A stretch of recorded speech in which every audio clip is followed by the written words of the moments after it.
Yo, what's up? Dr. Swole here, MD, Pro Physique Athlete. Today I'm going to be sharing a full 4-day hypertrophy program based on the legs, back, upper split.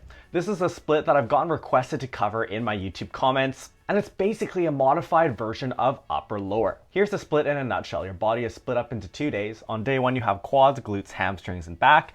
Then on the other day you have chest, shoulders, biceps, and triceps. So it's basically like upper lower, except you've taken back training off of upper body day and moved it onto lower body day. I've actually used this split in the past when I was an early intermediate, and it does have some unique features that we'll cover later. We'll start with a program walkthrough where I show you the program in depth, and this is going to be a low volume program well designed for beginner and intermediate bodybuilders. Then we'll talk about the weekly setup, or how to spread out the workouts across the week, and finally we'll talk about the pros and cons of this legs, back, upper split program. Alright, let's do our program walkthrough. So this is Dr. Swole's 4-day legs, back, upper program. It's a low volume program well designed for a beginner or early intermediate athlete. We have upper body day 1, lower body day 1, upper body day 2, and lower body day 2.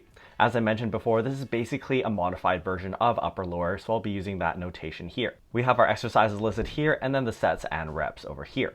Down here we have the total number of sets for each workout to give you an idea of workout length, and here we have the total number of sets for each muscle group each week.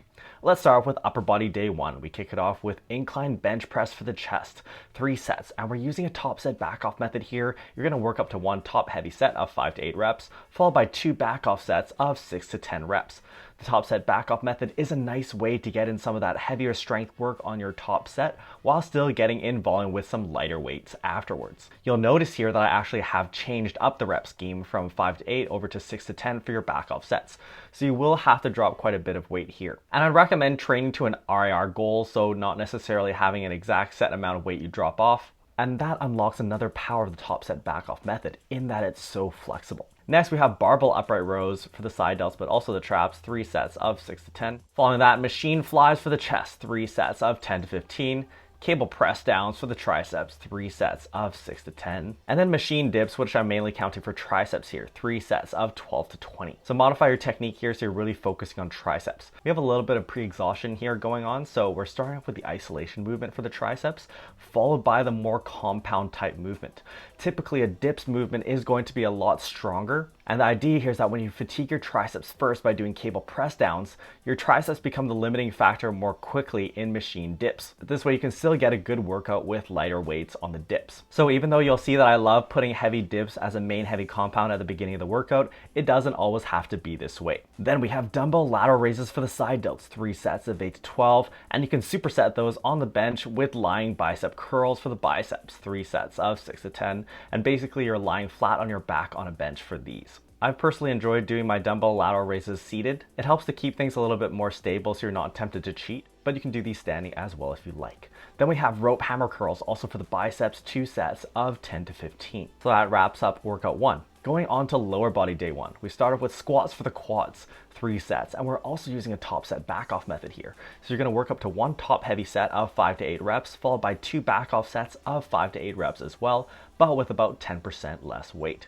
After that, barbell back extensions, which I count for glutes and hamstrings, 3 sets of 8 to 12, and I like doing these in the back extension machine set at about 55 degrees. These are a nice hip hinge movement that are lower fatigue than deadlifts, and we'll see the reasoning for why I'm choosing some of these exercises later. Then we have leg presses for the quads, 3 sets of 8 to 12. You can superset these on the leg press machine with calf raises for the calves. And we're using a MyRep scheme here, so you're going to work up to 1 main set of 8 to 12 reps, followed by 5 mini sets of 3 to 5 reps. And you're basically just going to be taking a short 10-second rest in between all of these sets. The idea is that you'll be staying close to failure on all of your mini sets, and thus you'll be accessing that most productive part of the set closer to failure. Then we have leg curls for the hamstrings, 2 sets of 8 to 12. And you'll see that I've favored our compound glute and hamstring movement over the isolation movement here with more sets. Since I designed this for a more beginner athlete, I'd recommend you focus more on compound movements. It'll give you more bang for your buck. Then we have single arm dumbbell rows for the back, 3 sets of 6 to 10. followed by neutral grip lat pull downs for the back, 3 sets of 8 to 12. So you can see that there's a pretty simple modified version of the upper lower split where we've just taken some back work off of upper body day onto lower body day. Since biceps get trained indirectly with your back pulling movements, you'll see that biceps are actually getting trained 4 times per week in this program. They get trained directly on upper body days and then indirectly with your back work on the lower body days. Going on to upper body day 2, we start off with barbell overhead press, 3 sets, and we're working up to 1 top heavy set of 5 to 8 reps, followed by 2 back off sets of 5 to 8 reps. We have dumbbell bench press for the chest, 3 sets of 6 to 10, followed by JM presses for the triceps, 3 sets of 8 to 12. These are kind of like skull crushers, except you just lower the bar to the level of your chin instead of over your head, basically in between skull crushers and close grip bench press. Then we have some more upright rows for the side delts, 3 sets of 10 to 15. Following this, machine lateral raises for the side delts as well, 3 sets of 12 to 20. You'll see that I tend to favor the higher rep ranges for more machine isolation type exercises. For example here, even with the lateral raises, I gave the higher rep range to the machine version over the dumbbell version. This matters a bit more for bigger muscle groups like legs and back, but you can also apply this kind of strategy for smaller muscle groups. And the idea is that with freeweight movements, more stabilization is required and tends to be more taxing to go into those higher rep ranges. Again, this isn't a big deal for something like lateral raises, but it's just a fine point that I wanted to highlight. Then we have easy bar curls for the biceps, 3 sets of 8 to 12, followed by machine curls for the biceps, 2 sets of 10 to 15, and you can just choose your favorite machine at your gym. Moving on to lower body day 2, we have deadlifts for the glutes and hamstrings. So 2 heavy sets. We're going to work up to 1 top set of 5 to 8 reps, followed by 1 back off set of 5 to 8 reps. Then we have hack squats for the quads, 3 sets of 8 to 12. Following that, good mornings for the glutes and hamstrings, 2 sets of 8 to 12. After that, leg extensions for the quads, 3 sets of 10 to 15. After that, we have some back work. So chest supported rows for the back, 3 sets of 8 to 12. And then neutral grip lat pull downs again, also for the back, 3 sets of 12 to 20. And you'll see that I've mixed up the rep ranges from when I had these in earlier. Note that when I repeat exercises in the week, I tend to like to keep them in around the same order in the workout. This way, my relative performance is going to be pretty similar between the two. Obviously, if you wanted, you could put these higher up in the workout on one of the days, but you will find this tends to skew up your numbers a little bit and it can be more tricky to compare. So I like having that consistency for trackability. Finally, we have machine calf raises for the calves, and we're also using a MyRep scheme here. So 1 main set of 10 to 15 reps, followed by 5 mini sets of 3 to 5 reps. And I'm approximating this as 4 straight sets. Okay, now that you've seen the program, let's talk about the program layout. So we have upper body day 1, rest. Legs and back day 1, rest, upper body day 2, and then legs and back day 2 and rest. As we said, this is basically a modified version of the upper lower split, and the layout considerations are basically the same as the 4-day upper lower. So you want to spread out your workouts as much as possible across the week so you make the most use of your rest days, and you want to have your upper body days coming before your legs and back days, because a tough legs and back day could affect your performance on an upper body day coming afterwards, but not so much the other way around. Now, the main advantage of the split, and the reason why I used it before, is that it puts legs and back together so that your toughest movements are all lumped together and you don't have to worry about interference. This actually isn't that big of an issue in a 4-day setup when you have control over the days in the week. But for myself, I was using this when I was a medical student and I had a very unpredictable schedule with call shifts depending on what rotations I was on. So I had to choose a split that would allow me to shift around workouts at will. If you were using a pure upper lower, depending on your exercise selection, you could have scenarios where you have an upper body day coming before or an upper body day coming right after your leg day. And this could present a problem because you could, for example, be going into deadlifts with a sore back after training it on upper body day. Or you could have your back training affected by having a leg workout the day before and being sore all over. Okay, now let's talk about the pros and cons of this legs back upper split. First of all, I think one of the main advantages of this split is that it's so flexible. Since you have all your tough exercises from legs and back on the same day, you can shift around workouts with ease. And this is the reason why I used this program back when I was a medical student, was that I wanted to prioritize my heavy squats and deadlifts, but not worry about having back training fall on the day before or the day after those tough leg workouts. Next, when you shift back training off of upper body days onto lower body days, you even out your day lengths. And this solves one of the main problems with a traditional upper lower split.